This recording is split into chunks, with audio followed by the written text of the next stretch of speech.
কমলপুর গাছতলা থেকে টিভিটি এসেছে মিছিল কেন্দ্রকে আমরা স্বাগত জানাচ্ছি। কমলপুর মাদ্রাসা সহ এলাকাবাসী তহবিল উদ্যোগে একটি বিশাল মিছিল আমাদের সমাবেশে। আল্লাহর রহমতে আপনাদের দোয়ায় ধরেন আমেরিকায়, কানাডায়, ইংল্যান্ডে গেছি, যে প্রথম আমি তবলিগ জামাতের বিষয়গুলি খবর টবর নিচ্ছি।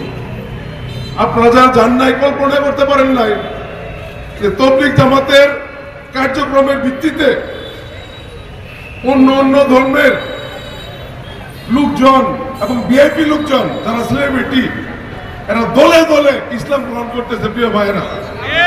এবং এদের অবস্থাটা এরকম, খুব অতি শীঘ্রই সারা পৃথিবীর যে ক্ষমতা, এটা মুসলমানদের থাকবে ইনশাল্লাহ প্রিয় ভাইয়েরা।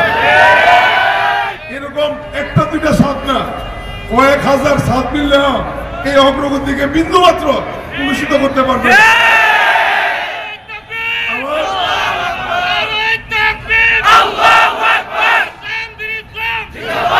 আমার একটা ঘোষণা, এই ঘোষণা দিয়ে আমি আমার বক্তব্য শেষ করব। ভৈরবে যে সন্ত্রাসী গ্রুপের যে আস্তানাটা আছে, আজকের পর থেকে কালকে আমরা কিছু হুজুরদেরকে নিয়ে মসজিদ হিসাবে ঘোষণা দেব ইনশাল্লাহ।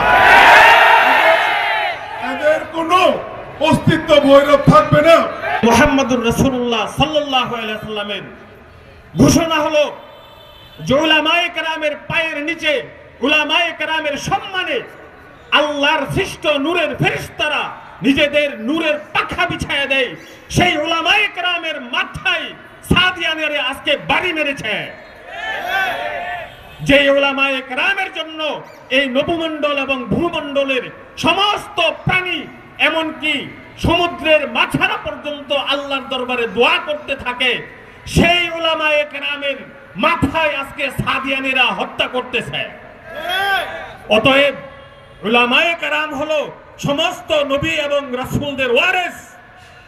নবী এবং রাসূলরা যেই সব কাজ করে গেছেন, উলামায়ে কেরামের দায়িত্ব হলো সেই সমস্ত কাজ করা। নবী এবং রাসূলরা হক বাতিলের প্রশ্নে নিজের বাবাকে চিনে নাই। নবী এবং রাসূলেরা হক বাতিলের প্রশ্নে নিজের ভাই, নিজের স্ত্রী, নিজের মা কাউকে চিনে নাই। যখন এই হক বাতিলের প্রশ্নে মা বাধা হয়ে দাঁড়িয়েছে, বাবা বাধা হয়ে দাঁড়িয়েছে, ভাই বাধা হয়ে দাঁড়িয়েছে, সমস্ত নবী রাসূলগণ নিজেদের মায়ের বিরুদ্ধে, বাবার বিরুদ্ধে, ভাইয়ের বিরুদ্ধে গিয়েছে। সেই দায়িত্ব বর্তমানে উলামায়ে কেরাম পালন করে। বিধায় উলামায়ে কেরাম কোনো ব্যক্তিগত স্বার্থে কারো বিরুদ্ধে কোনো কথা বলে না। শুধুমাত্র হক বাতিলের প্রশ্ন আসলেই উলামায়ে কেরাম গর্জে ওঠে। এই জন্যে অনেক মানুষ আজকে উলামায়ে কেরামের শত্রুতে পরিণত হয়ে গেছে। এগুলার পরোয়া উলামায়ে কেরাম কখনো করে না। সেই জন্য ঘোষণা করছি, যে সকল সাদিয়ানি, ভৈরবের সাদিয়ানি যারা, এদেরকে আমরা সবাই চিনি।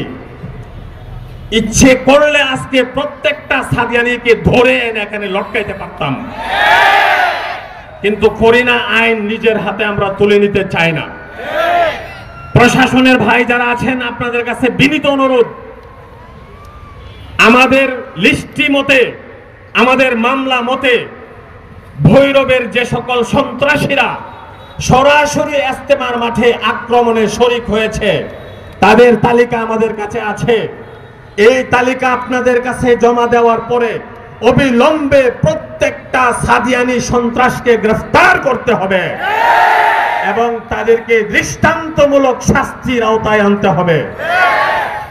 এই সাদিয়ানি সম্প্রদায়কে, এই ভৈরবের সাদিয়ানিদেরকেও আপনারা চিহ্নিত করুন, তাদের অগ্রযাত্রাকে প্রতিহত করুন।